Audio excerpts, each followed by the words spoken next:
Good morning. It's Friday. Been a productive week in Senate Agriculture. Thank the committee for their hard work. We're going to spend some time this morning, Vermont Housing and Conservation Coalition, and they're going to tell us what they want us to hear. Good morning. The floor is yours. Thank you so much. Abby White, one of the co-chairs of the Vermont Housing and Conservation Coalition, and also with the Vermont Land Trust. Just as a note, we had one change in a witness. Guy Goulet is not able to join us today, but we do have another Guy McGuire from South Hero Land Trust who's going to speak in this place. So again, Abby White, and just really pleased to be here. For those of you who don't know, Vermont Housing Conservation Coalition is a coalition of around 50 organizations in the housing, permanently affordable housing sector, land conservation, and land preservation. We're one of the oldest coalitions in the state, almost 40 years. And we advocate for robust investments in both housing and conservation. And those investments flow through VHCV. So we're here to talk today about what the impact of those investments are and have been, particularly focused on agriculture. So this year, the governor has fully funded VHCV in his proposed budget. That amount is $37.6 million. So we are asking you all to support that budget, recommend, and do so when it comes time for you all to recommend budget items in the Senate. So that's who we are. Today, I'm really delighted to be joined by 5 Vermonters, all whom have been touched by VHCV dollars, and they have their own life experiences to share with you. So first, we'll hear from Guy McGuire of the South Hero Land Trust, and then Kathleen Swanson, resident of South Hero, who will be on Zoom. They're going to be talking about the same project that's in South Hero. Mark Guttell with A Kinder Way Berry Farm in West Pollitt. Sam Smith is a farm business director with the Intervale Center. And then finally, Rosalie Williams is a lifelong farmer based in Bakersfield. So with that, I will cede the floor to them. Thank you very much. Thank you. So I'm the other guy. Sorry, we don't have the regular guys. No problem. Do in his head. Had you not told us, we wouldn't have known. Yeah, well, thanks for having me. So my name is Guy McGuire. I'm the executive director of South Hero Land Trust.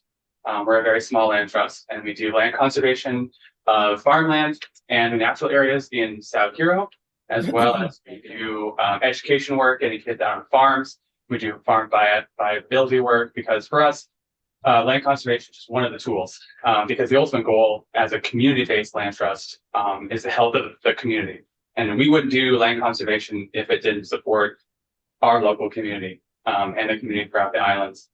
We started in 1997 with a project to conserve Allen Home Farm, which is the state's oldest commercial apple orchard. And we worked with Vermont Land Trust for that, and we've worked with Vermont Land Trust and other conservation groups for all of our projects since then. Conservation really brings groups together because there are so many co-benefits. And since then, we've conserved about 2,000 acres of land, built a couple miles of trails, conserved about a mile of shoreline.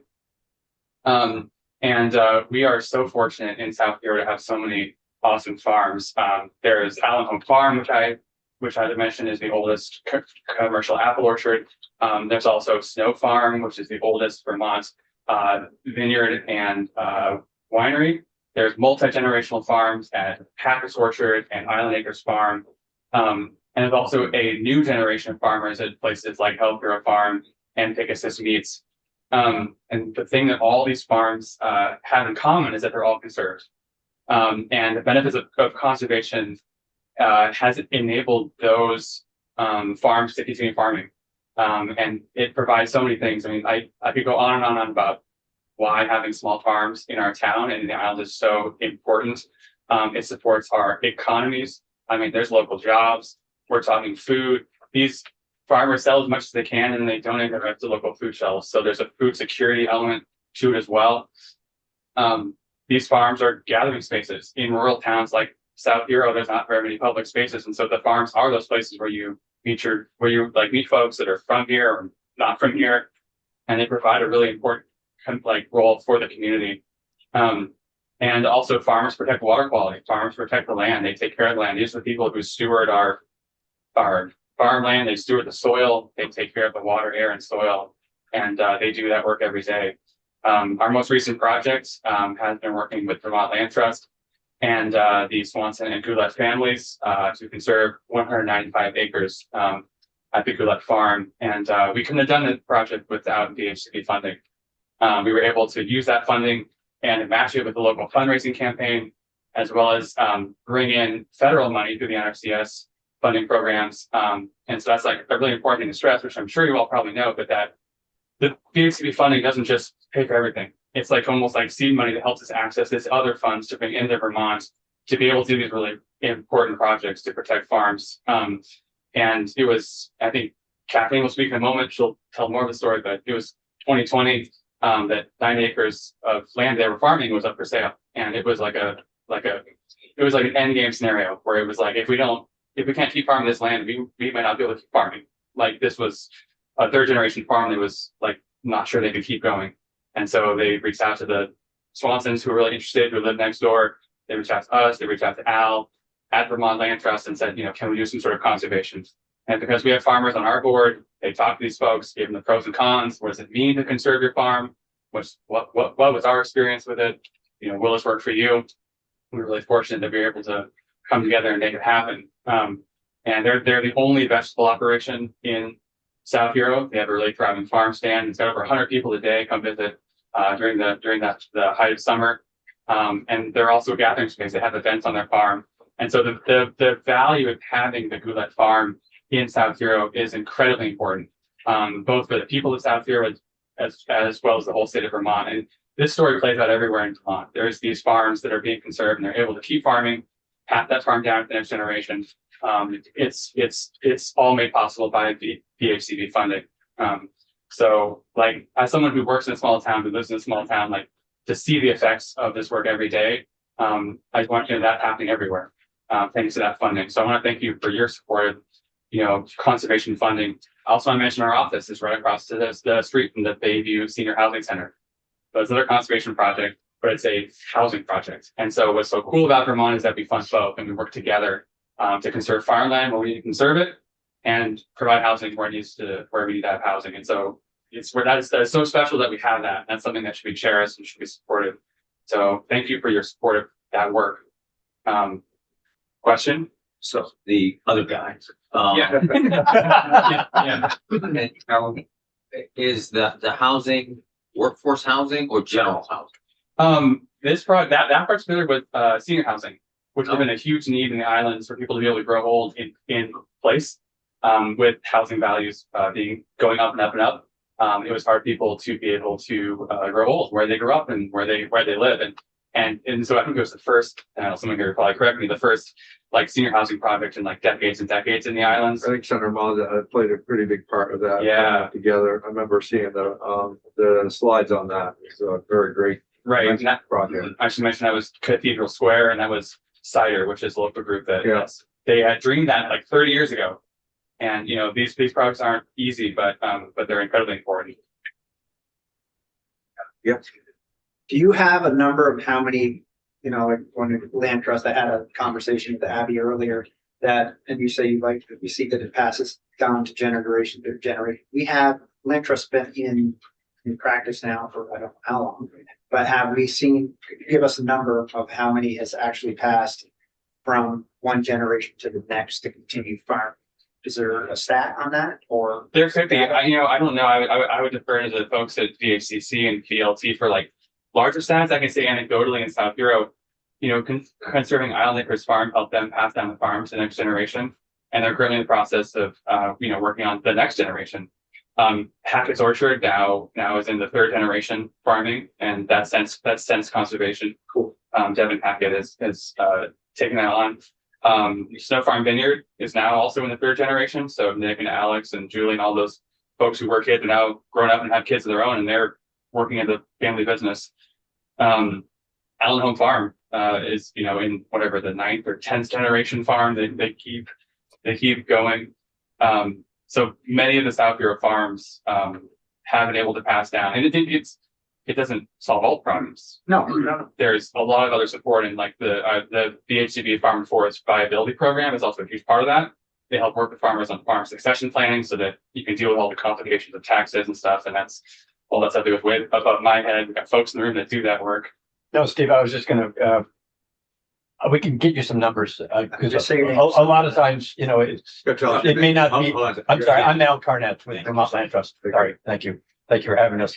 And I do the farmland projects and work with both guys, on the project in South Hero, but we can get you some numbers on that. I mean, I know anecdotally on the projects that I work with, at least a third and have some kind of transfer involved, whether it's generational or new farms. And actually that number has crept up over the years. It's in many cases, it's half of our projects now, have some kind of generational thing, but we could try to work some numbers up for you for sure. I'm gonna bring in, which is part of this conversation, Kathleen Swanson. Kathleen, are you ready? I am. Can you hear me? I've unmuted myself, right? Yeah, you're all. Okay, good. So, Kathleen Swanson, I've lived in South Hero for almost 40 years now, and my husband and I and my family live off Davis Hill, which abuts the Goulettes property. In 2020, two abutting properties came on the market. One 90-acre parcel that guy had been farming, leasing, but the price went up for sale. There were slated to be 8 houses to be built there, and it was just too rich, as using a Guy Goulette term, for him to buy it. So my husband and I did some creative financing. We bought it very quickly within 48 hours, and began working very quickly with the land trust and the Goulettes. Meanwhile, a 30-acre parcel that runs along Route 314 also came on the market after being in probate for a long time because of the death of the farmer. So, and we bought that. And meanwhile, there was a lot of trust and leap of faith on both of our families. We didn't know how it was going to turn out with VHCB. It's a very competitive process. So in the meantime, Guy and Lori Goulette bought 37 acres from us so that he had a larger land base, which made his proposal conservation project more competitive, let's say. But we didn't know how it was going to turn out. So there was a lot of white knuckling during the 4.5 years that we went through this. But none of it would happen without the VHCB money. There was a lot of investment in this property, and this land base now that Guy has is going to allow him to have a sustainable, contiguous property, which in the hay business is very important. And he also, his farm, they have a transition plan. His stepson works with him every day, and so eventually he will take it over. And this, the other thing that's so important about the Goulette project for me personally, I was a founding board member of the South Hero Land Trust. And as you know, farming is very difficult and there's good years and bad years. But this operation is a financially solid operation, which it will be in the future thanks to this conservation project. So we couldn't have done it without it. And the other part that I love about this project is we put together back the pieces of what was an original farm. So that 120 acres that the Swansons bought is now being put back together, which was a generational farm on Route 2. And now it goes from that farm to the Goulettes. So it put all the pieces back together of what was a very fragmented farm property.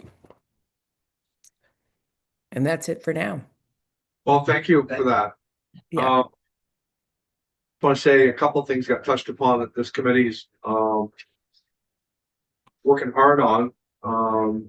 And one of them is we are just starting a very huge conversation about doing all we can do to protect prime ag land in the state of Vermont. And it should be something that sounds fairly simple. As we can see from the testimony just at the very beginning, you folks take that very serious. We have a lot of other folks in the state that aren't taking it very serious. And so we're trying to put a spotlight on that, we're going to be very rabid about that. We're talking about commercial developments of, a lot of people do favor. We're talking about solar fields, we're talking about housing, we're talking about a lot of important things that need to happen in the state of Vermont. I mean, renewable energy is, something that we all believe in, but we need to make sure that we conserve our farmland because we can see the future. All we have to do is look further outside of the state of Vermont and look into the areas that wish that they would have had these conversations a lot earlier in the process. So we certainly applaud with that and would ask that as you see us move forward to lend your voice to what we're trying to do. The second thing is, it was again in testimony, we do know the real hard battles that farmers have to try to stay in production, whether they're milking cows, goats, sheep, growing vegetables, selling hay, raising livestock, that they have to diversify. And they have been doing a lot about having events people come into their farms and try the product that they're producing. We're having a little bit of a battle about on-farm structures and getting into A&R and local zoning and all of that stuff. So we're trying to solve that problem as well. And we would ask that you folks join that battle with us as we look for that, because we understand that, as you've said, Kathleen, that it's hard. It's hard for these folks to make it, and they need to diversify in such a way. And this type of regulation is just added stress, and it takes away from building community. So as we go in there, we would ask, as you stay mindful of what we're trying to do as well. So let's continue on. Who'd like to be next? I think we have Sam or you. Oh, is it me? Oh, we have Mark. Oh, yeah. Great. I didn't want to be rude. I didn't want to No, jump in. Do I get to sit in the chair? Yeah, All right. Yeah, It's the hot seat. you're the third guy. Well, I'm the third guy. I'll take that. Listen, I'm not as cool as those guys, but We'll take you on for a guy. first of all, thank you. I am deeply honored to be in this building. It means a lot to me. I'm a little tired, I will tell you. I'm in law enforcement. I worked all night and it didn't go well. And Donald has kept me pumped with coffee the entire ride here from West Pollitt. So if I ramble, just tell me to shut up. I'm done and I'll leave. Again, thank you for your service. absolutely. I believe it. I'm on both sides. I'm a farmer and a cop that believes in the housing shortage that we're having as well. I'm deeply embedded in mental health and housing. So back to the farming. I'll start with I guess it's been 3 years, Donald? Plus. So 3 years plus. My wife and I dreamt of being farmers. That's all we wanted to be. We wanted to have a farm that could actually have a production value so we could pass it on to our kids. And, I had a restaurant, cop, I don't make a lot of money. So we had roadblock after roadblock after roadblock. We saw a blueberry farm that came up on the market that had been in business for 45 years, Lee Big Berries. Huge family history. Unfortunately, with the price point, family couldn't continue. I know Kathleen said, came up with some financing options. We found a way. We paid way too much for this farm. Way too much. I mean, we took everything we had and we were definitely out of our element. But we had one thing that we were focused on, and that was the Vermont Land Trust and the Housing Authority. I'd heard about it. I believed in it. This farm we were the fourth offer. The three offers in front of us were all commercial offers. This was zoned residential, agricultural, industrial, and commercial. It was gonna be a storage complex, right? 100 acres of prime, beautiful soil, 7 acres with 5,000 high bush berries, blueberries that have been there for 40 years and still producing. But again, price point. I'm very stubborn, as you can imagine. And I called that realtor every day for 30 days. And I said, you know, my name's Mark with Kinder Way. I just want you to know that. And I tell her the same thing every day. Hoping, I knew in reality, what am I going to go against? A developer? I can't, right? I'm limited on funds. We had one offer and that was it. I don't know how it happened, but 30 days later, she called me, said, are you still interested? I said, we'll take it. And she said, don't you want to see the farm? I said, no, but I've been there every day for 30 days. I drove there every night from Middlebury. I did. And I said, well, yeah, this is what, you know, I felt that this was not just important for my family, but for the agricultural community, right? Farming is important. I grew up corn and beans in Illinois, turned 17, couldn't wait to get away from the farm, met my wife. And of course she was a farm girl and brought me right back. Right. So it's in me and it's important. I wanted my kids to grow up the way I did. Right. So, and I'm trying to jump around so I don't drag you guys on.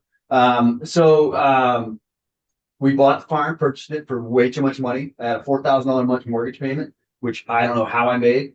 I tell people for 2.5 years over this process, I ate ramen and blueberries, right? The whole family did. That was how we. Plenty of blueberries. Plenty of blueberries, you know, but we were focused on the end result, and that was creating something that we could pass on to our kids, but also providing an example that this can work for other families younger than myself. I'm up there, right? And so first blueberry season, I was in the stand. I had no idea about blueberries, but man, I was excited. And I met Donald Campbell day one. And he came up and he introduced himself, and I said, I've been looking for you. Yeah. And we started our plan. And it was a rocky road. As you can imagine, this process is not easy, especially for someone that's paying $4,000 a month mortgage. I thought it was going to be magic. We were going to make this deal and I can afford to be a farmer. 2.5 years later, hard 2.5 years later, we were down. I get a little emotional. We were done. I couldn't afford it. I couldn't afford to farm. We had saved enough, we thought, for this process, and it took a little longer. We had some bumps, and we had nothing left in the tank, literally, financially. And Donald called me and said, we're closing. He gave me a date. It was the greatest day of my life. We closed on that farm. I went from $4,000 a month to $850 a month. And I can't thank this committee enough, VLT, the housing board. Not only did they save my family and my farm, but they showed me that we can do this. We can do this to other farms and to other families. It's so important to our culture in Vermont, agriculture, right? I'm a blueberry farmer. I had a dairy 20 years ago, right? It's in our blood. But again, we've got to make it affordable for people like myself we talk about generational, right? We need to be able to pass that on. And to do that, it has to be affordable. Even if we pass it on to our kids, it costs a ton of money, right? So we've got to make it easier. And this process will make it easier. And I have kids 31, 20, 18, and 8. And I want all of them to have an opportunity to farm and to create a life for themselves and have their kids and their kids. You know, over the past 2.5 years, 3 seasons of blueberries, I've had hundreds of people come to me in the stand and thank me, not only for continuing to farm, but to conserve the land. I hung that sign on the side of my farm stand. Yeah. It was like raising a flag, honestly. This means so much to the farming community. And that's why I'm here today. I'm deeply honored, but I want you guys to know how much us as farmers appreciate the funds, because it sounds like we're just focused on the funds, but those funds made it possible to be a farmer. and for my kids to be a farmer and their kids and their kids. And I want generations of these people that are picking blueberries that were here when they were a kid 45 years ago, and now they're bringing their grandkids to pick the same berries. Right. I want them to continue with their kids. And that's why I'm here today. And again, I don't want to take all your time. I know I ramble, but I'm deeply honored. This building means something to me. 15 years ago, I was in this building, never thought I'd be in this building again. And it's an honor. And I want you all to know that. And I thank you for what you do every day. Oh, thank you. How's the weather impacted you in the last few years? We've had some weather incidents. The weather's been crazy, right? And fruit. So we've got bug issues. We don't spray, we're organic, right? So we've had Drosophila come in my first year, wiped us out. We had a very mild, warm, but not hot, moist summer, which we thought was beautiful. It was great for the berries, but we didn't know anything about spotted wing Drosophila. Well, now we do, and it wiped us out. We have 60,000 pounds of blueberries we can harvest every year. I don't do that. Right. Finding people to pick. It's everything has to be handpicked. Right. So we have berries that don't all come ripe at the same time. People are like, oh, you should get a machine. You should do it. Well, it doesn't work that way. It's all handpicked. Picking is difficult. My wife last year was diagnosed with Lyme. She had facial paralysis. We gave her medication. She couldn't come outside. She was having a hard time. We're a very personable business when people come out for you pick berries, and she wasn't around for the season. So no fly last year, but we couldn't get them picked. 30,000, 40,000 pounds went to the ground. Yeah. We fed a lot of birds and bears. It's part of the gig, right? But that's farming. Farming, we have loss, we have gains, we have bumper crops, we have bugs, we have weather. This year, I love the cold winters, and I love the snowpack. It's going to help with the moisture and with the bugs. Right. So, but again, Mother Nature wins every time. It's up to us as farmers to adapt to the weather, and that's what I want to teach my kids too. Right, is resilience, adaptability. The process is difficult. 2.5 years, right, to see the funds. But I think what it showed me and my kids is, if you work hard at something and you believe in it, it will happen. Yeah. And resilience. I think every farmer in this room knows what I'm talking about when I talk about resilience, and adaptability. So you just put land trust the whole farm, or was there housing? Here's what I told Donald. I said, I want everything you got. Just throw it at me. I want to be the most conserved place you can imagine. Right?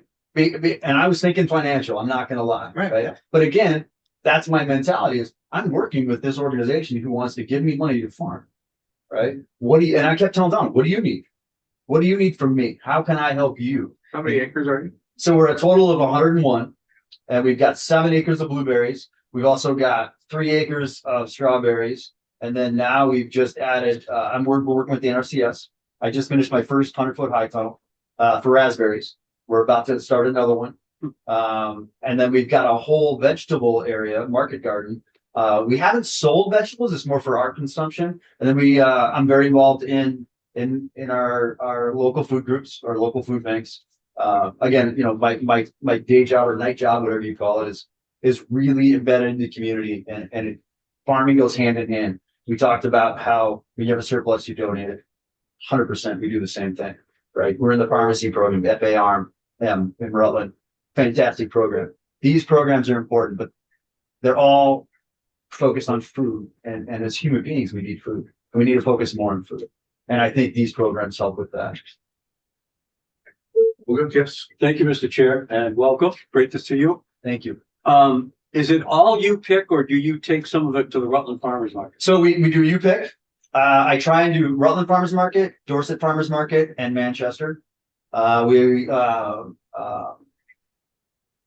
a couple, Middlebury Co-op. Yeah. Right. We have a couple of wholesales. The trouble we have is picking. So U-Pick is golden. And right, Brian, like it is where it's supposed to be. Yeah. Right. People come out and not only do they get the food, saves me in labor, right? But they get the experience. And that, as you can see, I like to talk and I like to sell. But what I'm not just selling blueberries, I'm selling a lifestyle. And I'm trying to sell Vermont and agriculture, because we need more farmers. We need more food. We need more food in our state that we keep in our state, and not grow some, ship it out, and then we we ship it back in and buy it from somewhere else. You know, I think if we band together and we promote agriculture again, we can really, really create something to be an example of the country. So you mentioned your 4 kids. I'm interested in hearing a little bit more about the succession plans. Did you sit down with the land trust and figure, I mean, I don't know how you divvy up 4. Well, I can tell you, Take the number one. I can tell you that the most interested prospect I have is my 8-year-old. Yeah. Wow. He's my little farmer, man, you know, and you know, I've got so my 30-year-old lives in Colorado. Loves to visit, but he's a mechanic, he has his own business. My 18-year-old is an athlete. He just got accepted at Hudson University for football and baseball. He's ready to go to college and fly the coop. My daughter works for Head Start program in Rutland. Yeah. She has a place in Granville. Kind of interested, but her boyfriend's not. But again, we got Noah, right? He's my little left hand. I mean, he's everywhere. Yeah. And he's out there picking blueberries, and he runs the stand. My little guy, you know, he's a talker like his dad, and he's the kid, you know. And I'll tell you, if I could divvy up 4, I'd divvy up for 4. But it's going to be Noah. I feel it. You know, he's got the drive, but he's also got the passion, and he gets it. He loves getting dirty, but he loves food, and he understands the direct connection to our land that we have that's conserved and the food we're growing that we can consume. So I think, Brian, it's going to be easy, right? I think Noah's going to be the guy, you know. But the good news is, no matter what happens to me, or if my kids say, you know what, Dad, we love you, but we've seen you struggle, we're not going to do it. That farm, because of the Housing Coalition and the Land Trust, will always be a farm. It will always be a blueberry farm. And I would welcome any family in. And it's affordable for them. Not like I had to rob Peter and Paul to get there, right? Yeah. I had no business doing what I did, but I believed in this process. And I would love to cut that out for another family. You know, even if it's not my family, doesn't matter. I want someone to have the opportunity to continue this tradition. Yeah, and that again, that's always in my mind. So what's the housing coalition part of that associated with your Funding. just the fund? Yeah, the funding. Okay. Yeah, and I'm gonna tell you right now, without funding, I wouldn't be there. I wouldn't be a farmer. Right. I would still have 3 cop jobs and trying to get by. I'd be miserable, and I would feel like I'm not contributing to my community. Well, the coffee's for today. Right? Yeah, absolutely, man. All right, but well, when I associated that there might have been some housing involved, that you took some of the land and made housing, but No, it's not. It's no, just- we didn't, and that was really important to me. And I didn't go to battle against the developers, but my view was this has been a farm for 45 years, a productive farm and a community farm with UPIC for 45 years. We can't take that away. We can't take that away. Yeah, and that's why I fought so hard to conserve it. And that's why I told Donald, you hit me, I'll conserve the whole state if I could. Thank you, Mr. Chair. You said you had workforce issues. Yeah. I'm the whole state. Yeah, absolutely. I mean, you know, we're with having such a labor intensive crop. And I thought we were advertising some pretty good wages as well, but it's hard. You know, again, we've got to educate our young people to work again. And I hate to say that, right? Even my own kid, my 18-year-old son, who's an athlete, very capable of physical activity, needed a job and would not work for me. I can't figure that out, right? So we've got to do better at education, I believe, you know, and get back to the way I grew up. I grew up with you work hard, you have a good work ethic, you get rewarded for it, and you exist. So I think we get back to the basics. And I spend a lot of my time in my farm stand talking about that with young people that come in and pick, hey, you know, I'm hiring, right? And we get people back into agriculture. And the only way we're going to do that is make it attractive, right? So if we can make it attractive financially, but also rewards of doing the right thing and contributing to your community. That's what I'm focusing on right now. So I think the labor part of it, I'm hoping it will change. You know, I'm hoping we can bring some people in that can see the fruits of their labor. No pun intended, right? But you know, again, that's my goal, because I believe it can happen, because we've got to do better in this state. We are an agricultural state. We're not just a tourism state. I have that discussion a lot. We're agriculture, we're tourism. but we're an agricultural state and we can't forget that. We Well, don't sounds think good. of- Yeah. Yeah, sorry, I know I You rambled. did a great job. You got a great personality, so if I'm. Well, Brian, I don't know if you remember, I had the We have to Kangaroo get back. Cafe. Yes. Yeah, and you and I met before and I support you, Brian, and I appreciate you. You've always been kind to my family. Well, we Thank love the story. That's a story we like to hear. So yeah, we could listen to that all day. Well, thank you. And again, thank you for the time. This is a great honor for me. Well, And again, thank you for what you all do. It's for very us as important. well, there's one thing this committee does do, and when we get busy, we really do.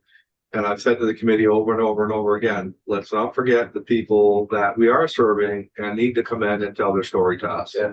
And to be fair, we have a lot of work to do. We really, really do. Yeah. This is our work as well. Well, call on us as well. This is our You work know, as well. I mean, it takes a village. We need to hear with what we do. So Yeah. thank you. Thank you, because I wouldn't be here without you. Well, I want you all to yeah, know. not me either. Thank you. Thank you. Who's next? Right.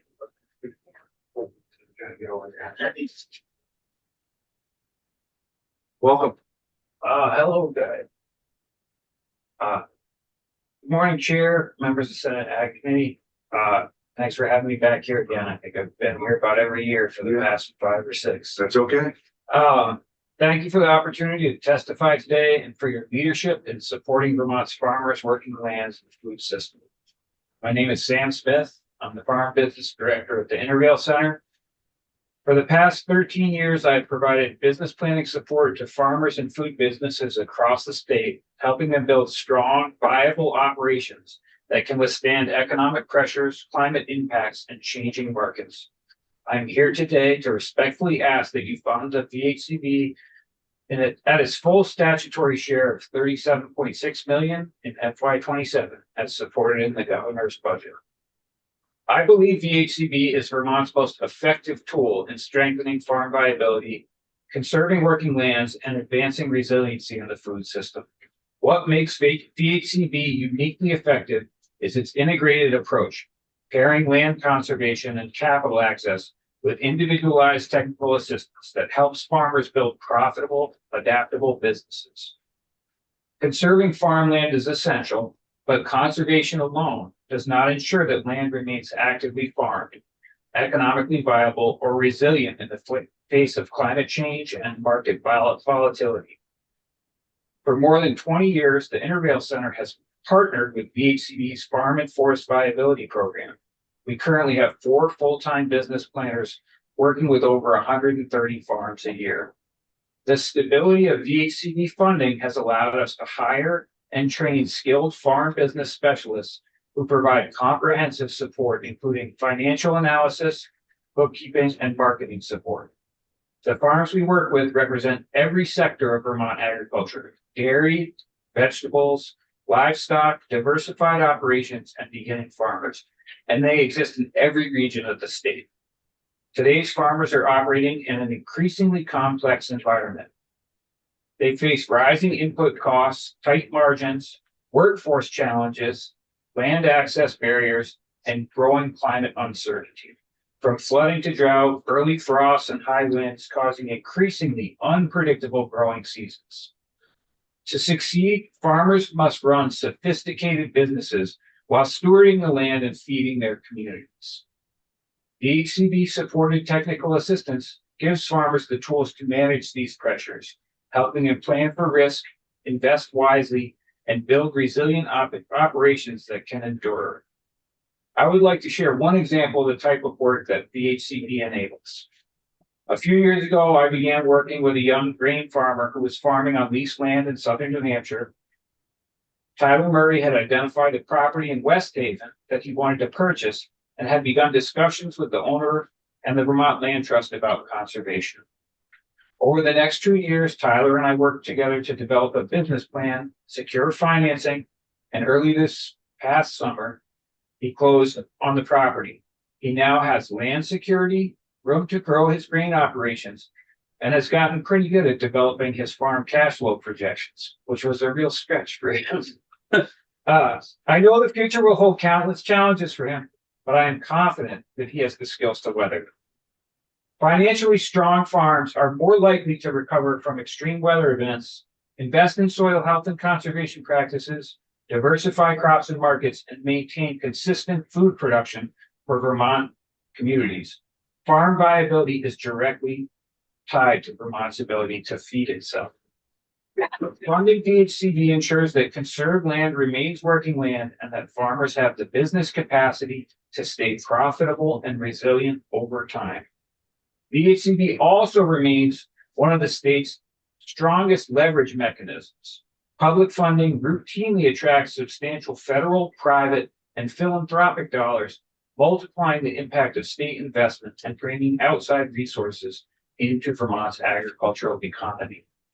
Underfunding DHCD reduces not only programming, but also the total dollars flowing into the working lands and farm businesses. The statutory funding level of $37.6 billion for FY27 reflects Vermont's longstanding commitment to conserving working lands, supporting farm viability, and strengthening food system resiliency.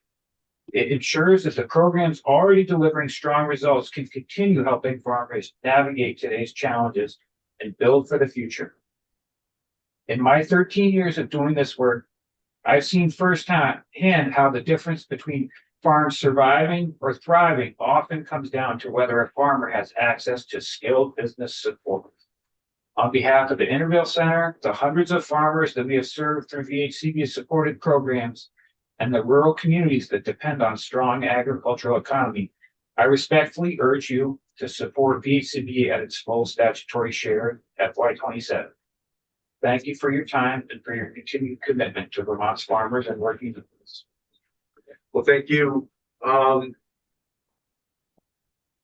In just a brief description of the Intervale, tell us what you do. So the Intervale as a whole is a nonprofit. We're a land-based nonprofit. We operate on about 350 acres in what was the last working dairy farm in Vermont. We currently have 7 working farms on our property who have long-term secure land tenure through leases. And those range from a half-acre herb farm up to a 50-acre, it's the largest member-owned CSA in the state, vegetable CSA. We have a conservation nursery that does a lot of growing native trees and then planting them primarily in riparian buffers on farms. We do a lot of food access work. We have a food hub and a gleaning program. We have a fair share where we have a no cost food distribution to up to 400 families a year. And then we also engage the public in terms of education around our food system. And then we have our programming, which is funded somewhat through the Farm Viability Program. They provide the stable, long-term funding that has allowed us to leverage philanthropic support. And so we go out and provide this direct one-on-one technical assistance with farmers across the state, all different types of farmers. And so I have 3 other full-time business planners that do that as well. Very nice. Yes. How'd the drought, it was really wet in the spring. We have talked to you about flooding before. I was here for the farm How was the security fund. Oh, it's been a wild year. I will say, the impacts of the drought were really inconsistent across the state, and it depended a lot on the type of farming you're doing and where you were. As you know, the dairies, and specifically the dairies sort of in the central portion of the state through Addison County, were really profoundly impacted. I mean, I think right now the milk price and some of the other factors that are going on in the dairy markets are Gonna be bad. It's already bad. But then, some of the farms that we work with, especially like the vegetable farms,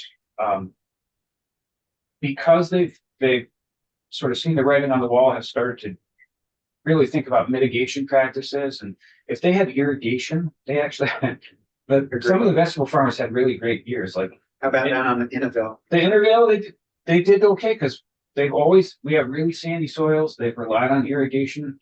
And so, much better than the 2 prior years of Right. catastrophic flooding. So, The water took it away, but yeah, yeah. too much water. And You know, we had a vineyard, gentleman yesterday who I think felt almost guilty because he had a record-breaking year and it was so dry, but it was good for what he. Yeah, he's one of my clients. Oh, One of my farm clients. So, yeah, the vineyards, actually, another one of the vineyards I work with down in the Middlebury area, the folks that bought Lincoln Peak.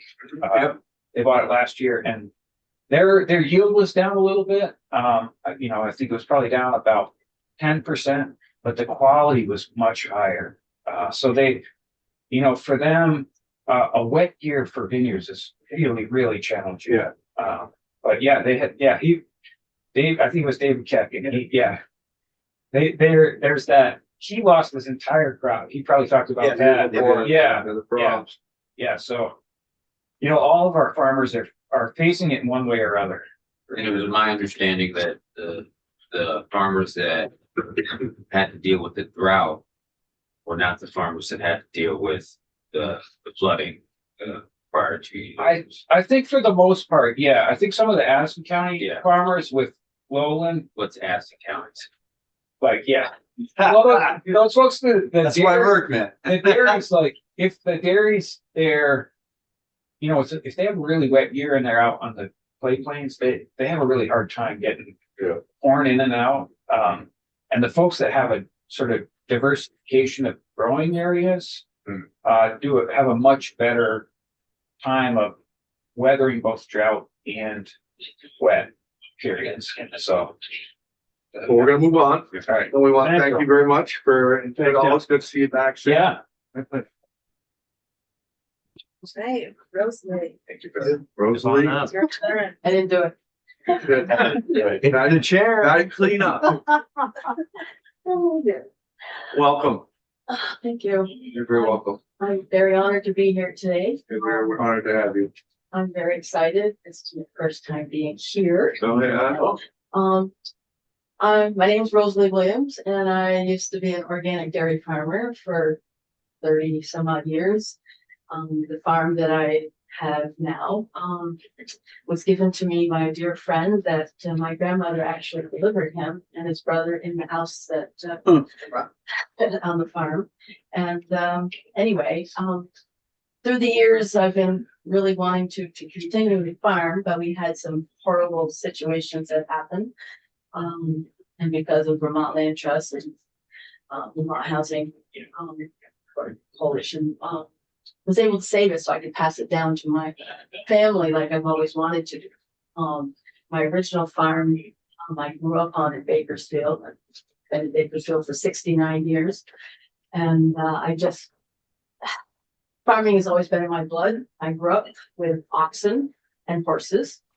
So anyway, sorry, I'm rambling on here. It's fine. The floor is yours.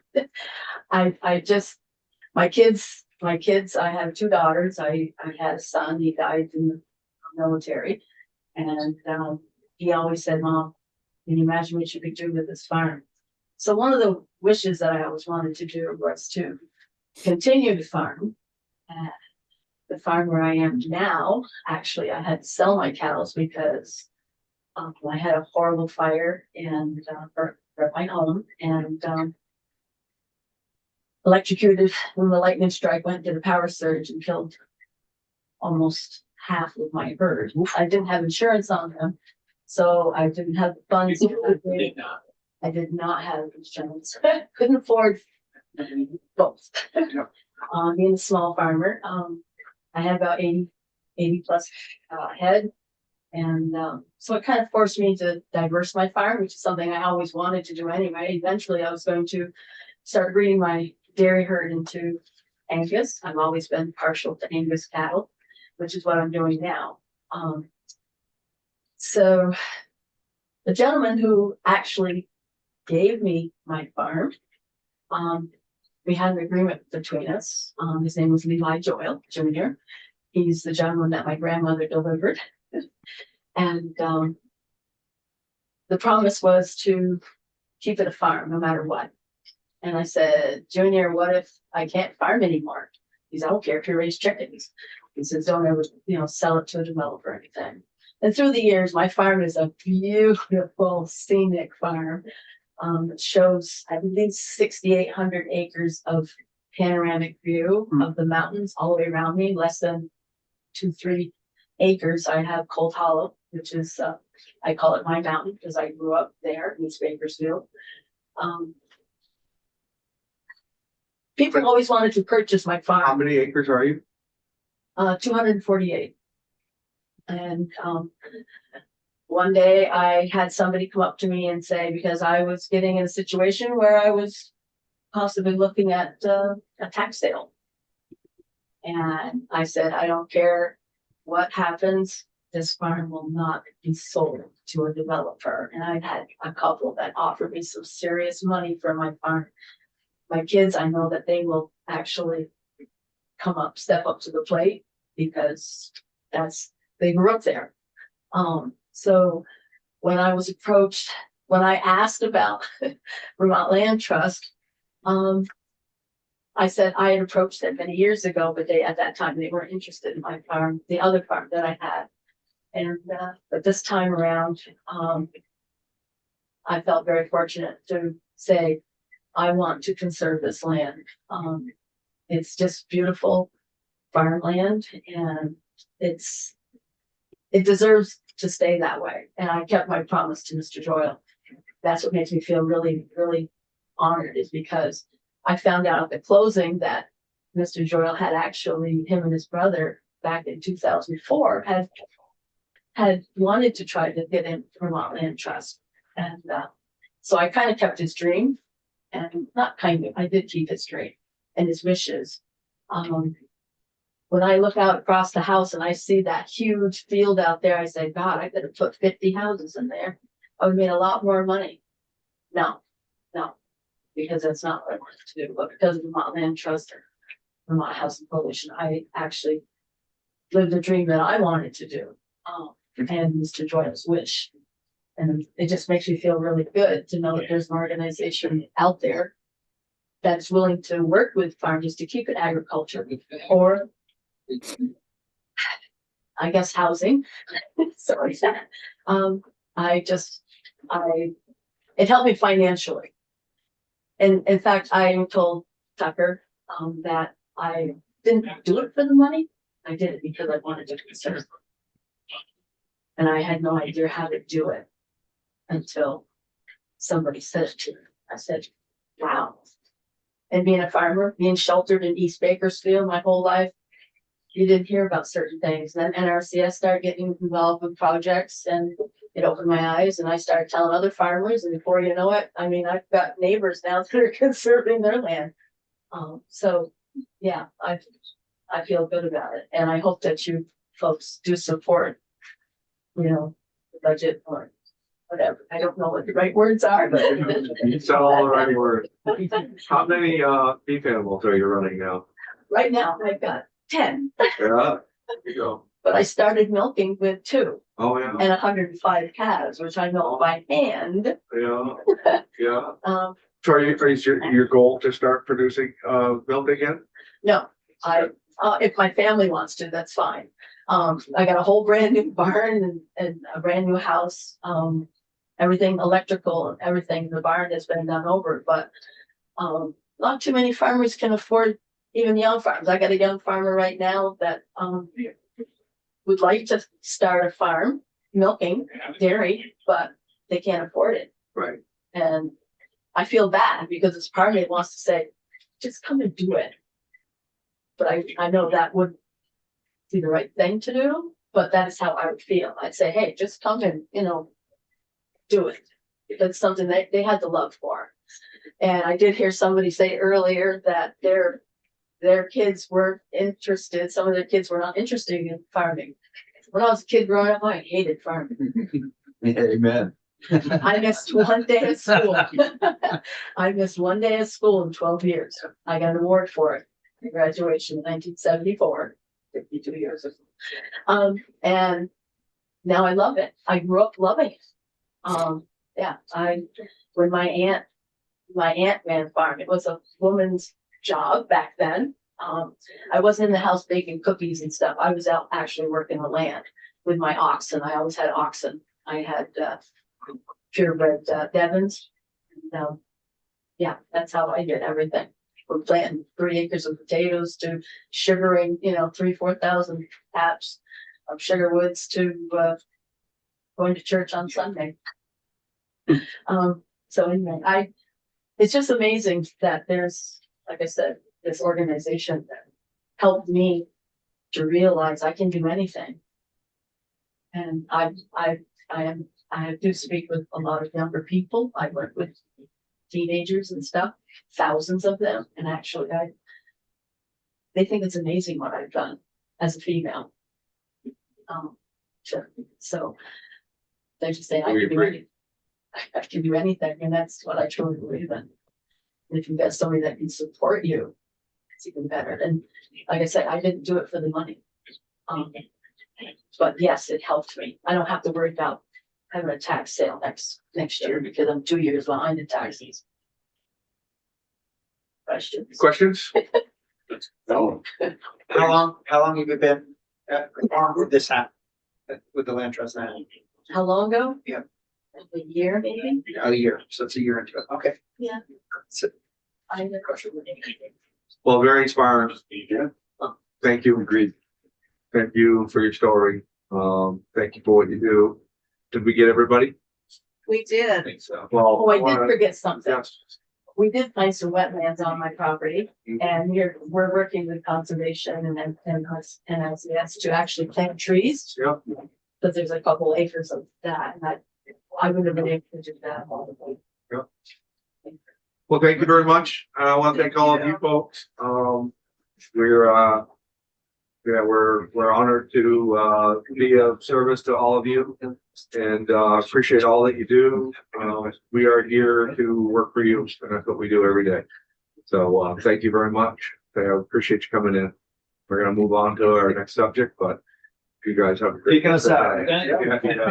Yeah. You should try. Thank you for all the time. You know, Yeah. Thank you, sir. Are you good? Well, just leave the government. What do you want to lead off? I didn't grab my cold. Sorry. I got it. I don't usually go. Good job. 37 was the breakdown. I went to buying actual property and administrative. It's up to whatever they decide again. Did we lose Steve? I think it's wonder. Yeah. I'll talk about it. I'm not here.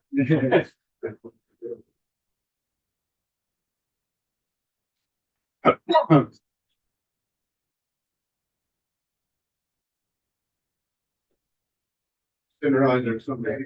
Yeah. I got other changes. Yeah, come on in, come on in, come on in. One senator, one. Come on in. Yeah, just them. Come on in, come on in, come on in. Yeah. James, you know Frankie from up here? What do you? Yeah.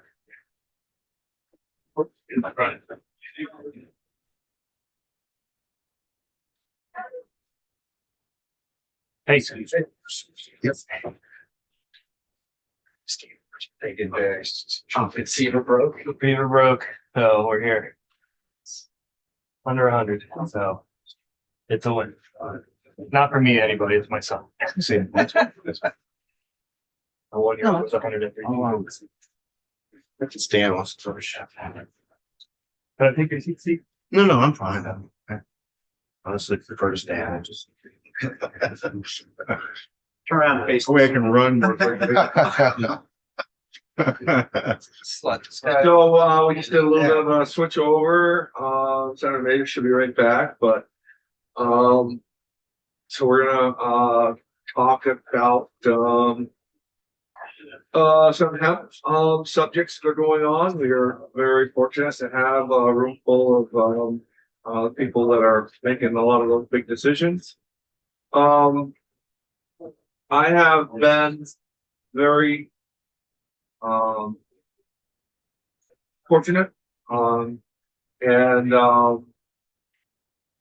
a lot of different thought processes on this. We want to be a big community partner with the Cannabis Control Board. We want to help everybody that's farming hemp to be able to navigate the tough waters that we have going on. We've also been very honest with everyone that we are not part of the regulatory process of the hemp.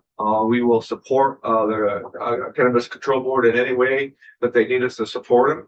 And our role here is to help farmers produce, to be able to deduct, to be able to do everything that it is possibly could be happen to be a farmer in the hemp industry, and to help the Cannabis Control Board in any way that they've asked us to help them to get to that point. So with that being said, I've missed a lot, but who would like to lead it off?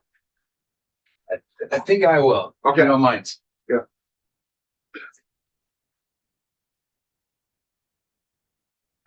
Thanks for that introduction. For the record, my name is James Pepper. I'm chair of the Cannabis Control Board. And I mean, we're here because of there's a lot of federal confusion and shifting sands, and a lot of hemp farmers and hemp processors are getting caught in the middle of all of it. And Chair Ingles, you visited a couple of these farmers, you've seen their operations, you've seen how these plants go from being in the ground to into products. And right now, there really is very minimal oversight over any of that. And what I find very heartening is the very farmers that are in the middle of this are asking for a regulatory home. They're doing things right. They're holding themselves to good manufacturing practices. They're requesting to a certain extent that their products be age gated if they have THC in them. They're doing things the right way. But with the shifting sands, the hemp pilot program going away, they need to kind of register with some agencies, their banks, insurance companies, and know who they are. They know that they're above board. So I've been working on a proposal that the 30,000 foot view of it is it takes as much of what's in Title VI currently, the existing hemp statutes, and moves it over to Title VII, where the CCB statutes are, cannabis statutes are. And I think what that does, it has some updates just because the market has evolved so dramatically since the passage of the Farm Bill in 2018. And the rules that were adopted for hemp were from 2020. So it didn't necessarily contemplate some of the kind of evolution of this market. So there are some divergences or updates to the language, but for the most part, what it does is preserves the existing processes, rules, infrastructure that was built, and that we have a model in Vermont. Just shift that model from one agency to the other.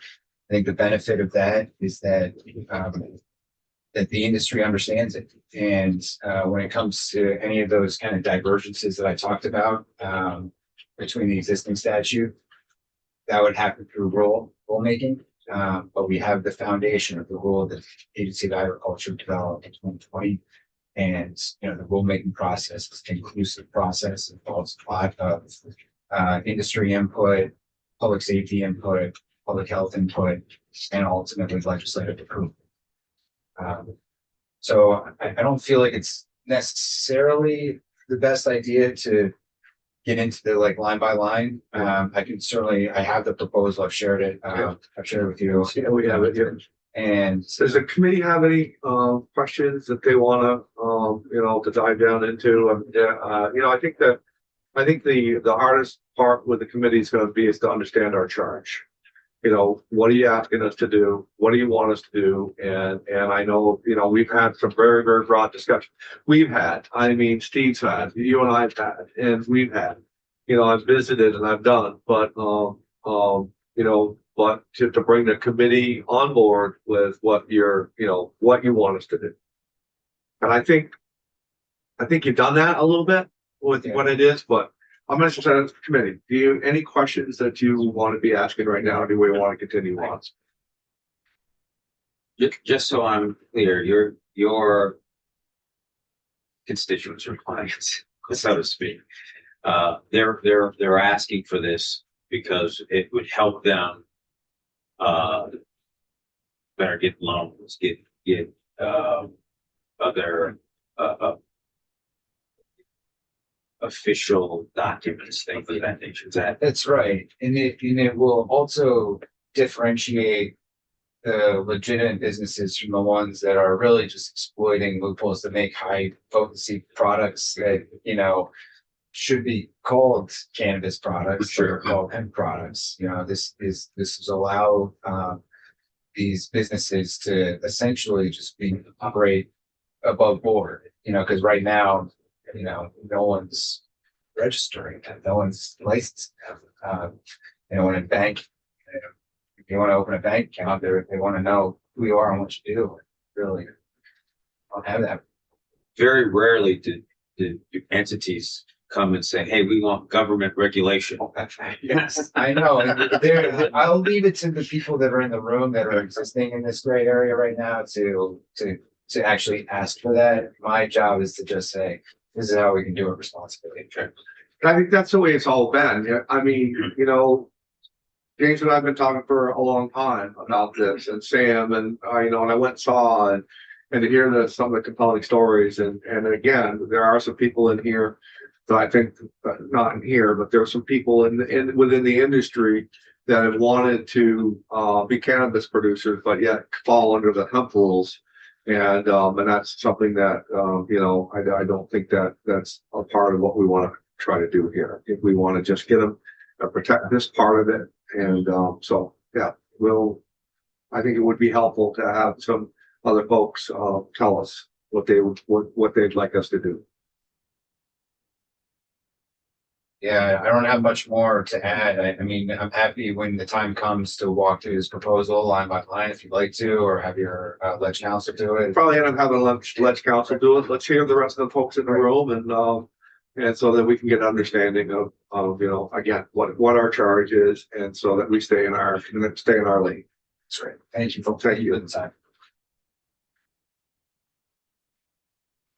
So someone did bring samples. I figured if we're gonna be talking about this, at least give you some Yeah. examples Yeah. here. And we can get more into that, but my name is Sam Bellavance. I'm a farmer in South Hero, Vermont. My family has a dairy farm, and I started growing hemp in 2018. And I'm the founder of Sunset Lake CBD. So I put together a couple of slides here, and again, forgive me, I'm mostly focusing on farming, not presenting to senators. So I'm trying to make this as clear as possible here. Thank you. But I want to just tell a little bit of the story, so you know what's the issue we're facing That'd be and very helpful, Stan. why are we calling for this? And I'm keeping it all big picture. Yep. So in 2014, the Agency of Agriculture started a hemp pilot program. And from 2014 to 2021, we saw this boom in hemp growing in Vermont. Everyone from, myself to Rick Nelson, who's now in the house, was growing hemp at his farm. So you have lots of dairy farmers, such as myself, growing hemp, veggie farmers growing hemp. And we had this consistent growing industry because we had a clear supply chain and a clear regulatory framework from the time the plant was put in the soil to when it was processed, to when it was a finished product. And having that clear framework made it really easy to grow and scale your business. So by 2021 at our farm, we had 15 employees. We were growing 30 acres of hemp, which we turned into 100 liters of intermediate, it's the raw CBD oil. And we turned that into $2 million of CBD products. Now, if you talk to any dairy farmer, $2 million for 30 acres, that's pretty dang good. Wish you could get that for corn. So this was really seeming like this bright future for Vermont agriculture. And if you go to the next page, what happened in 2022? In 2022, we had the ending of Vermont's hemp pilot program. And you can see here from this USDA data, we went from 886 acres of hemp in 2021 to 9 acres of hemp in 2023. 5 of those 9 are me. So in 2022, when the hemp program ended at the Agency of Agriculture, we put the cultivation of hemp under the jurisdiction of the USDA, which is a federal agency. We put the regulation of finished CBD products like these under the Cannabis Control Board. But there was no clarity on that oil, that intermediate, that necessary step to get from point A to point B. It's like if there was no regulation on sap. There's regulation on syrup, on trees, but there's nothing, you have to go through that full supply chain. And, you know, even if you're not an expert on hemp, all of you know in agriculture, stability and supply chain clarity is key. If producers don't know what's going to happen to their product, they won't produce it. And that's what happened to Vermont's hemp industry. It fell apart because the supply chain was not clear. Unfortunately, tragically, ironically, at the same time period, the national market for hemp products boomed. So now by 2025, there is a national hemp market of $28 billion. And Vermont, despite having incredible farmers, despite having very innovative producers making great products, we really haven't been able to capture that because our supply chain here is so disjointed. We have a federal agency, an ambiguous processing language, and then a state cannabis agency. So while that's been booming, you know, we've seen more and more of out-of-state hemp products, including the, you know, dangerous toxicating products we've talked about. Those have been coming into the state. So instead of being a leader and a producer, we become an importer of products, a lot of which, frankly, we don't want in the state. And doesn't, and correct me, Sam, if I'm wrong, because it does get to another point that I'll make. Doesn't it bringing in that product, that oils that are there, it's almost violating federal law by transporting that across lines to bring it into the state, even though at the end of the day that your goal is to take that because there's too much THC in it. And your goal at the end of the day is to dumb that down so that your product goes out so that it isn't infused with THC. But are we kind of in a gray area right there of bringing that product in across the line? It is in a gray area. And I think you need to be really careful with how that's handled. And I think, you know, having an agency like the Cannabis Control Board draw really clear regulations for how this product will be handled. When could it be imported? When shouldn't it be imported? What can it be used for? Can it be used to make this product versus this product? And right now, none of that exists. It's all ambiguous. A committee. Just to let you know where my thought process has been all along on this. My whole goal, no, I shouldn't say my whole goal. One of my goals into this is to get this production of hemp back into Vermont, a lot like what the acreage is there, and not have to import that product coming across, being in that gray area, letting Sam go make deals, whether with himself or other neighboring farms, to say, listen, if you grow it, I'll harvest it.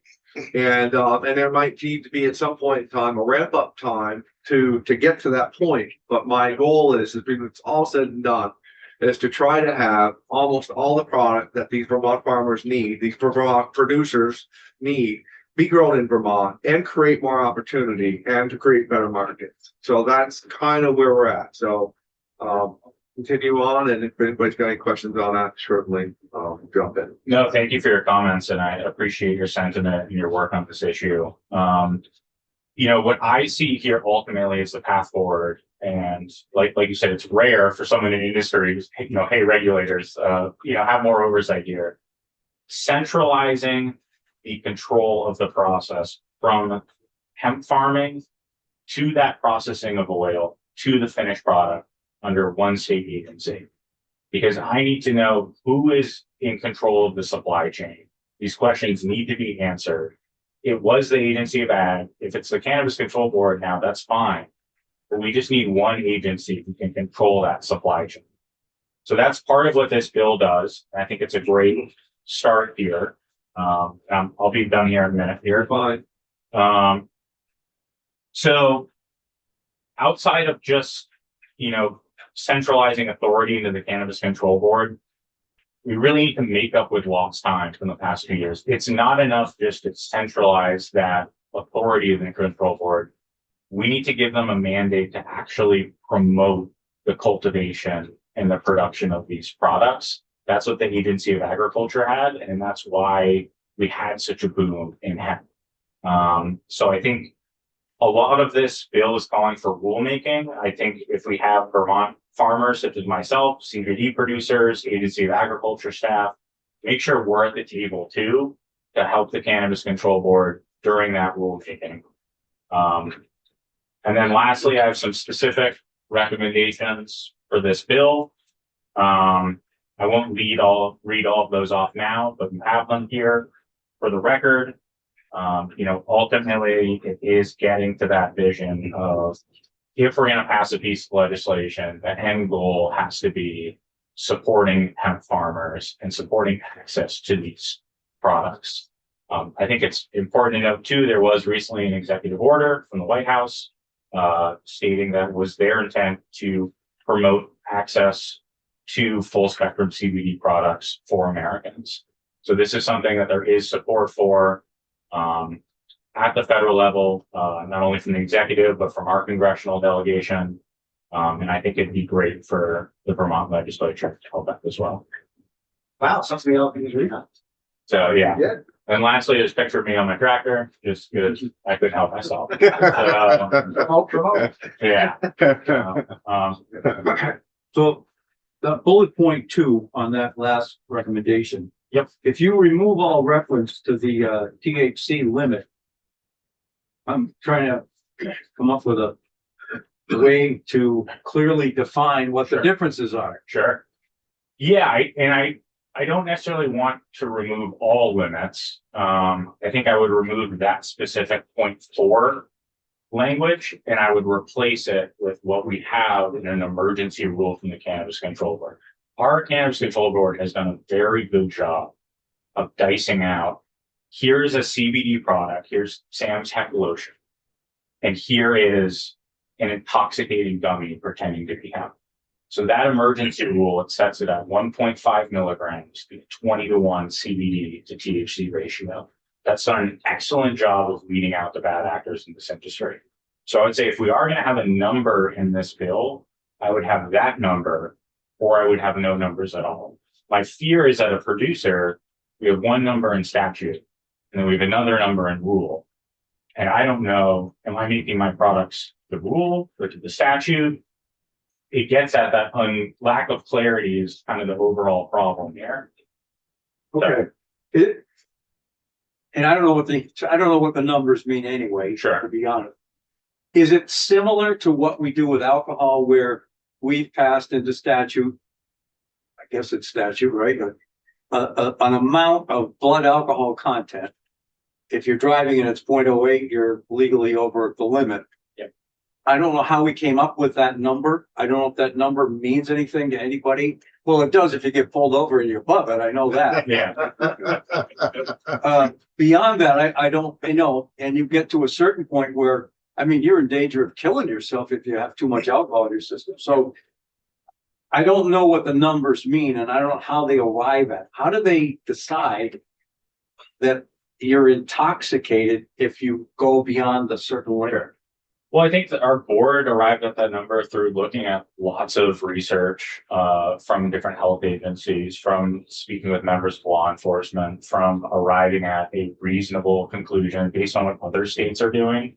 At the end of the day, you are just picking a number, but I don't think that was done without a lot of thorough scientific basis behind it.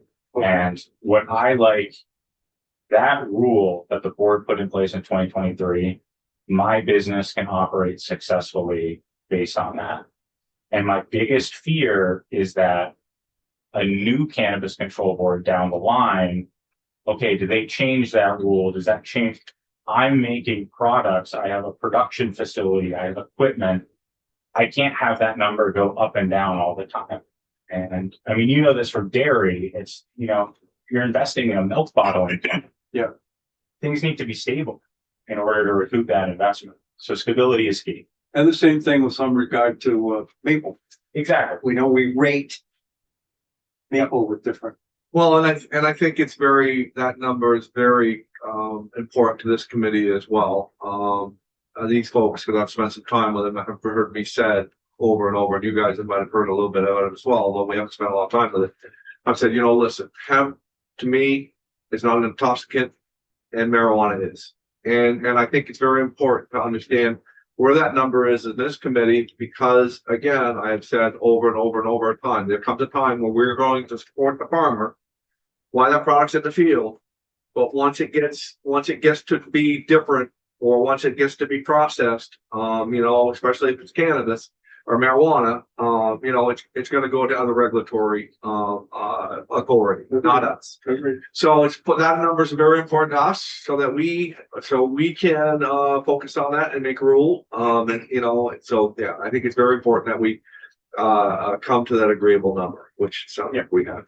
Yeah, I think we have, and I think it's like you said, it's rare for industry to say, hey, our governing body passed a really good regulation. Let's get it codified. And I think this is something we have an opportunity to do. So overall, stabilize the supply chain, make things, predictable, so producers such as myself who can get back to farming. If you have any other questions, happy to answer.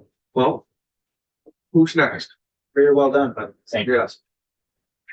you make a good lobbyist. Who's next? Yes, Steve. I can be, if you Yeah. it's been enough, and I'm the least important person here. Well, I think you're very important, because again, the other trick is too, and I think the reason why we need to be very, very, clear, and that seems to be the word, clarity, as far as where we're at, is that we also need to make sure that the federal government is good with what we do, because we don't want to get into the point of, having them with a 31 point whatever $1 million they want to give us, saying you guys are blurring the lines of where you want to be. So we got to be very careful with the difference between hemp and marijuana. Morning, Steve Collier from the Agency of Agriculture. So we're here just to express our support for what the proposal would do. I mean, in reality, this was always intended back when the Cannabis Control Board was started regulating cannabis in the state. Hemp came first, cannabis came later. And it always made sense to us that once cannabis was regulated in the state, that cannabis would also encompass hemp. And that happened. We transferred positions to the Cannabis Control Board. The idea was that a lot of people who were in the industry would want to do perhaps both cannabis and hemp. And so there was just a lot of reasons why it made sense to consolidate, but we never really finished the job. And so from our perspective, this is finishing that transfer more formally, like specifically in statute, giving the Cannabis Control Board the authority they need to be able to regulate hemp. And the gap, the background is horribly complicated. I don't think it's necessary unless you want to get into all of that. But it is really important that the key distinction between hemp and cannabis, same plant, it's whether or not it's intoxicating, and more specifically, whether or not it complies with federal law. When you comply with federal law, the advantage is you have a national market. And that is the big difference, that if people in Vermont are growing hemp, we'd like nothing more than to see exactly what Sam was referencing, more hemp production in the state. That's great for our farmers. We want them to have that opportunity, but that opens up a national market. Whereas cannabis, you've only got a domestic small state market. So it's vastly different in potential. And so it's really important for the folks who are processing hemp within the federal standards. And unfortunately, those change and become more cumbersome, more uncertain. And a lot of the things that Sam was talking about with uncertainty is because of the disparate federal and state oversight. But hemp processors have been successful in Vermont.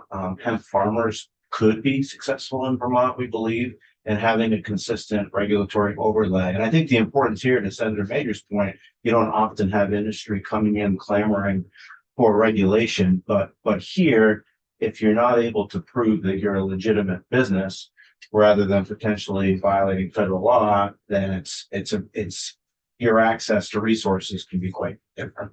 So it is important that they have a home and that they are regulated, and also so that they're regulated, so they're actually producing hemp products and not cannabis, which is fine, but needs to be in a different vein. So from our perspective, it makes all the sense in the world to consolidate this. The cannabis plant is the same regardless of how much THC is in it.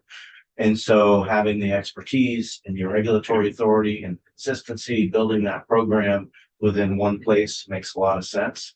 It's not in the process intermediary question that you raised, Senator Ingles, that's a challenging, and there is some gray area, and there needs to be a path in our estimation to make that work so that current hemp processors can continue to work, but also to make sure that they're complying with federal law so that they don't lose access to that federal market. So we're very supportive of this proposal. We hope that you all will be too. The details, obviously, and implementation will always be more challenging, but the actual legal request to move this authority from us to CCB is pretty straightforward, I think. Yes. So good to see you, Steve, as always. Time-wise or timeline, hemp was put in with ag in Title VI originally because at that point we hadn't legalized marijuana, I assume. Once we did, Title VII kind of fits better because it has to do with alcohol and tobacco and now cannabis.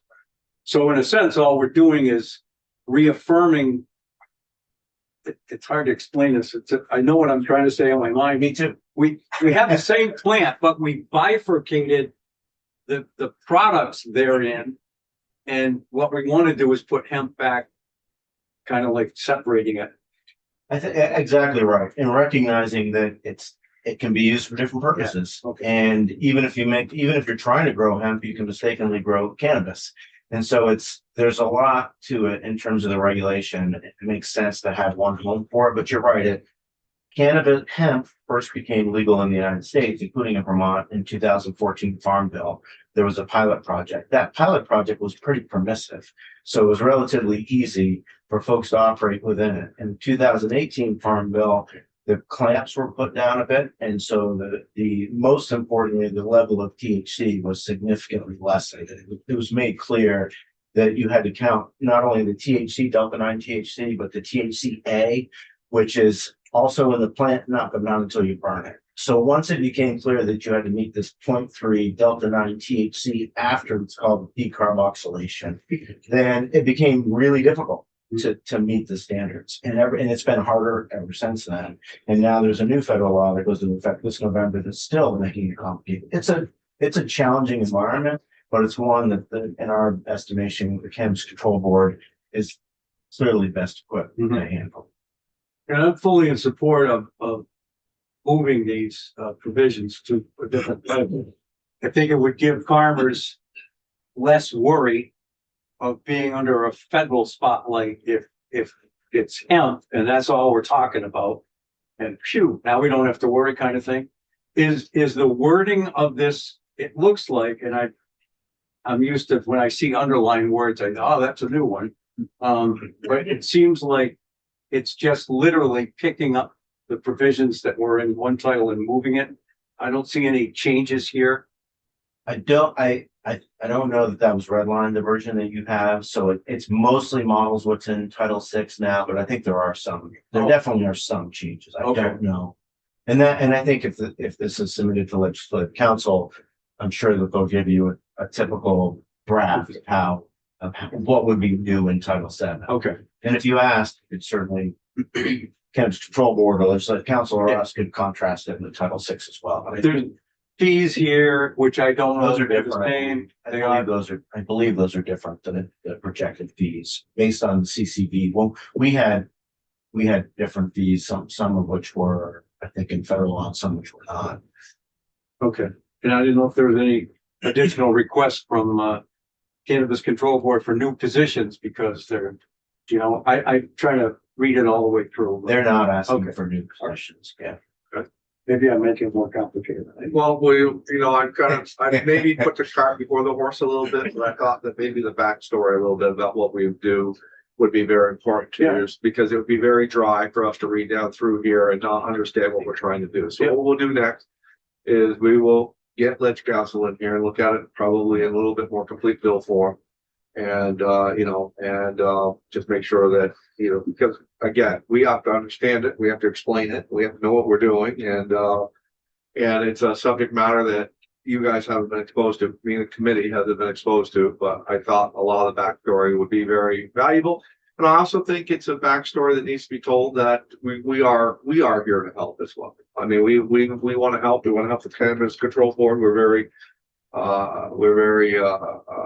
honored to be their partners in this, and I just want to make sure that we do with what's best for the hemp farming industry in the state of Vermont. And are we trying to slide this into the miscellaneous bill? Yes, yeah, it will be added to this latest. Great. Yeah,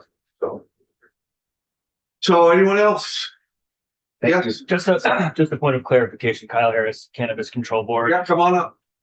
Sam had referenced an emergency rule that we did do to kind of handle some of these issues, which had to do with that ratio, that 1.5 milligram per package limit that Sam referenced. That emergency rule has been incorporated into our board rules. So if you're familiar with administrative legal jargon, administrative rules expire. So that rule is still in place. We incorporated the last time we opened our rules. Yeah. Certainly appreciate Sam's wanting of this to be more affirmatively put in statute though. I just wanted to make that point of clarification. And I think to some of your questions from a Title VI to Title VII perspective, when the hemp program, I was at the Agency of Agriculture before I was with the Cannabis Control Board, and some of that language conveyed to the Cannabis Control Board. The Cannabis Control Board, we found out because lots of redlining, so on and so forth, that the Cannabis Control Board did not get the language to properly license processors of hemp.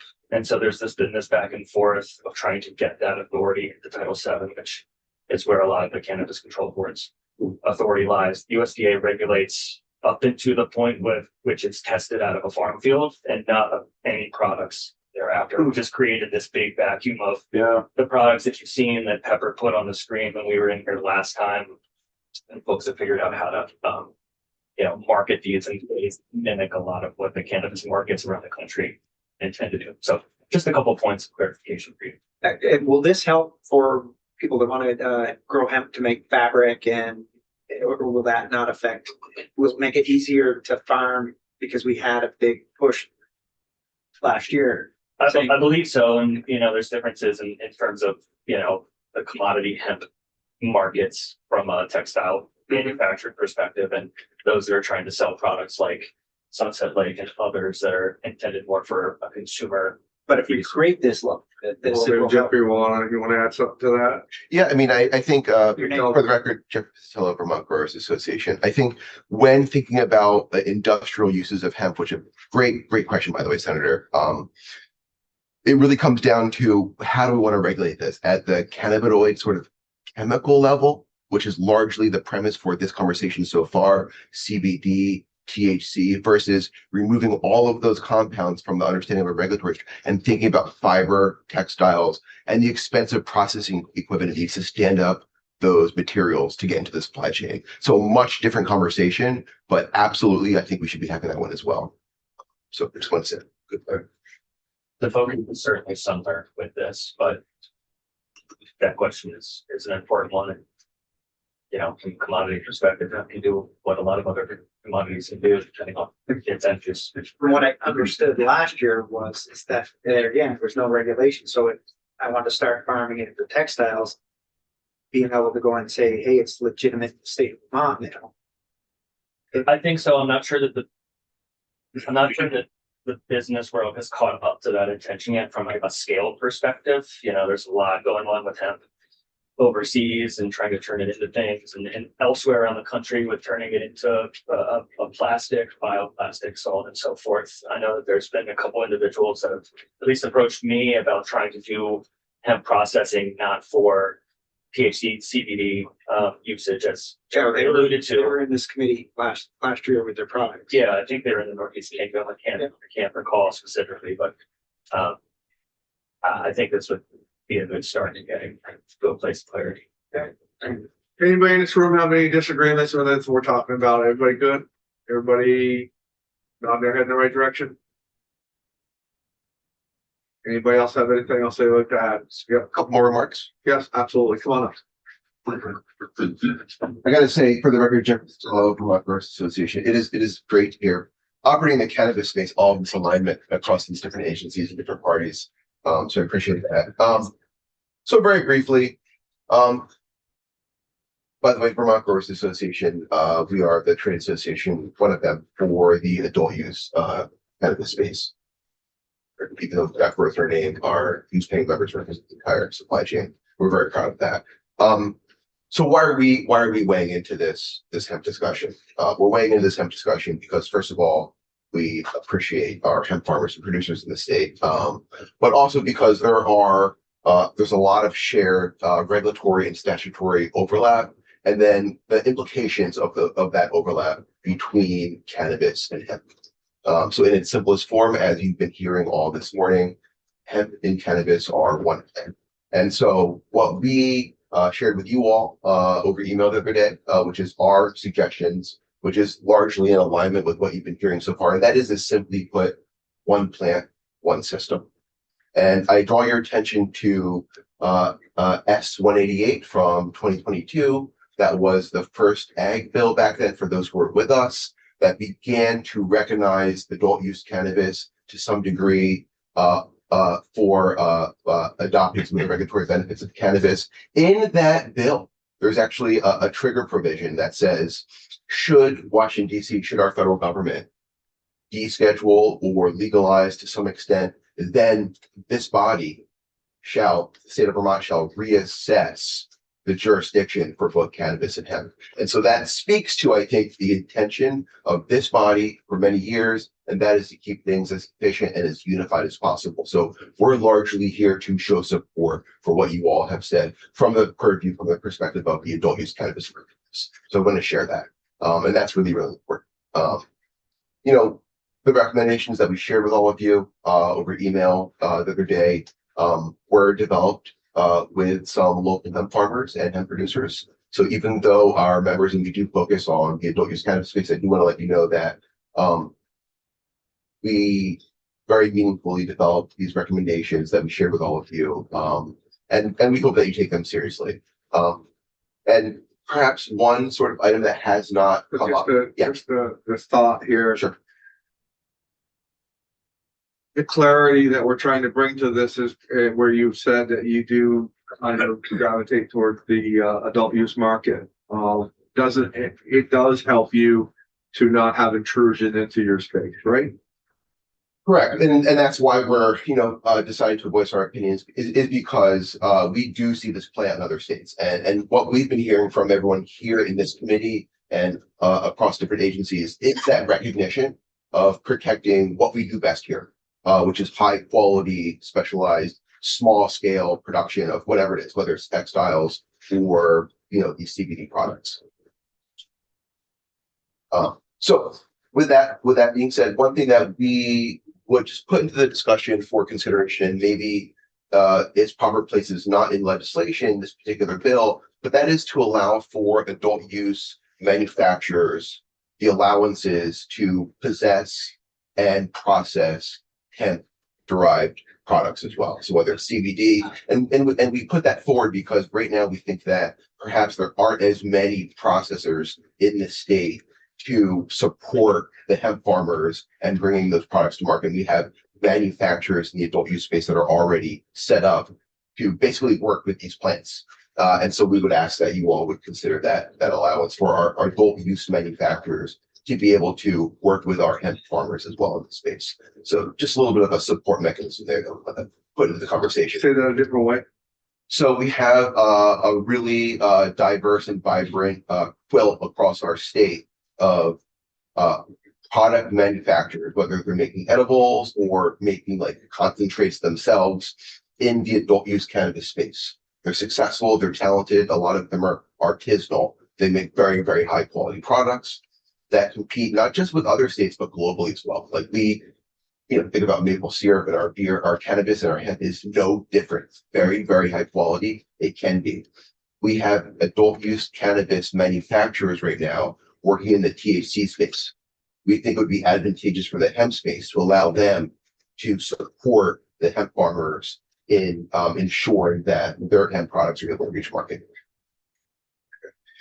Yeah, I think what you're getting at, I mean, the equipment that's used to process hemp and turn it into CBD oil is the same equipment that's used to process cannabis and turn it into cannabis oil. It's very expensive.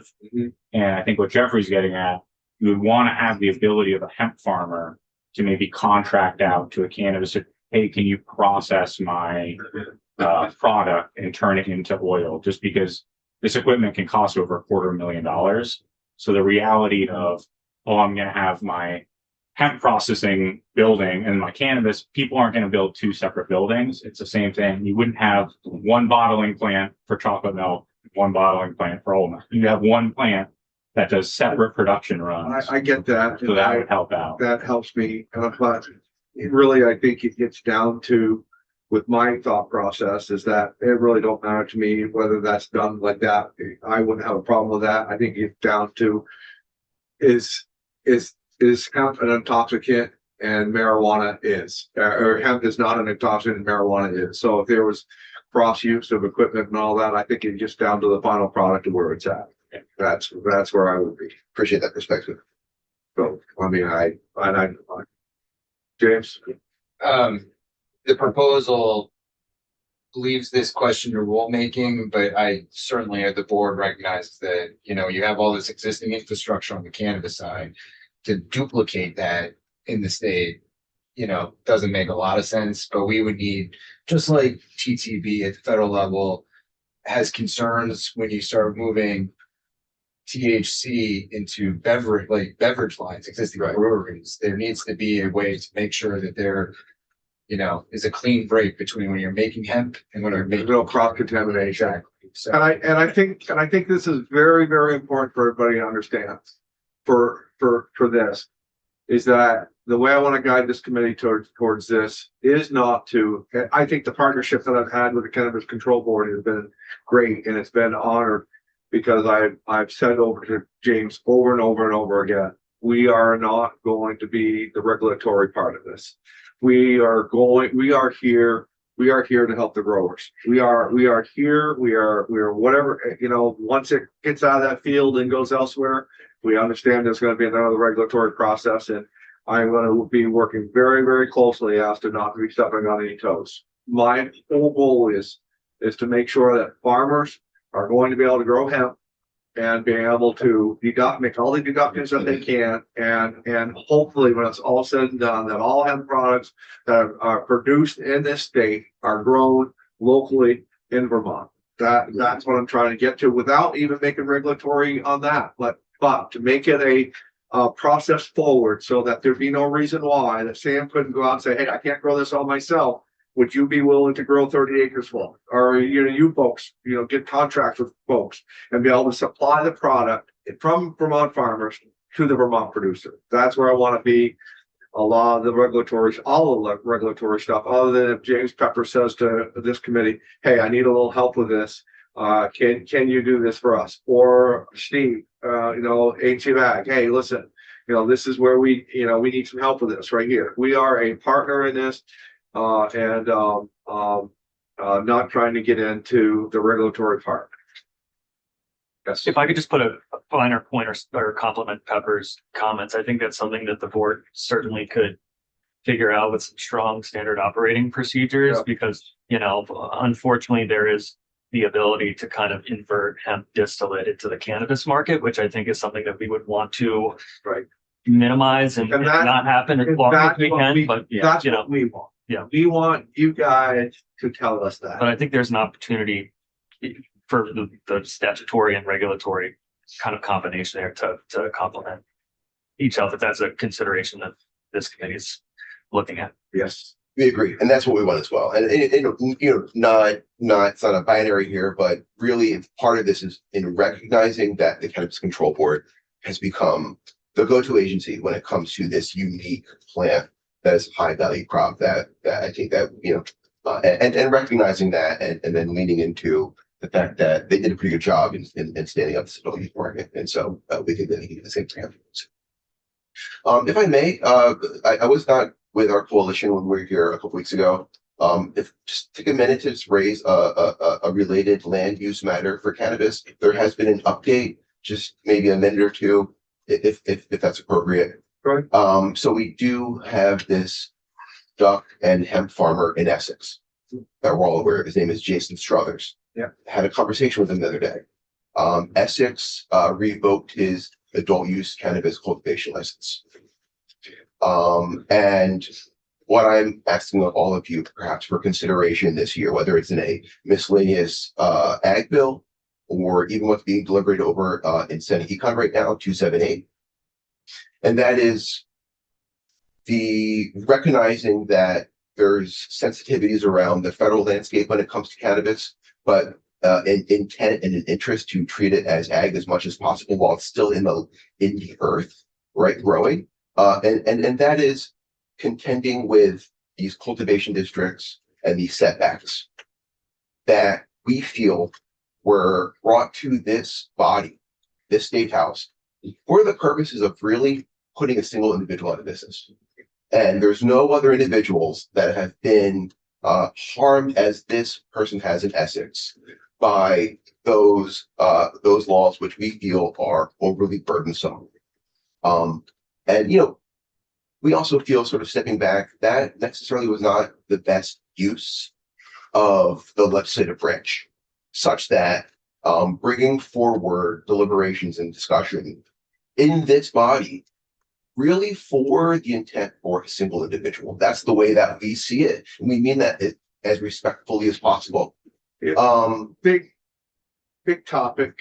Probably nothing that we're really ready to really dive down into for a lot of reasons. One is that we don't really have all the stuff in front of us. But you did say something that I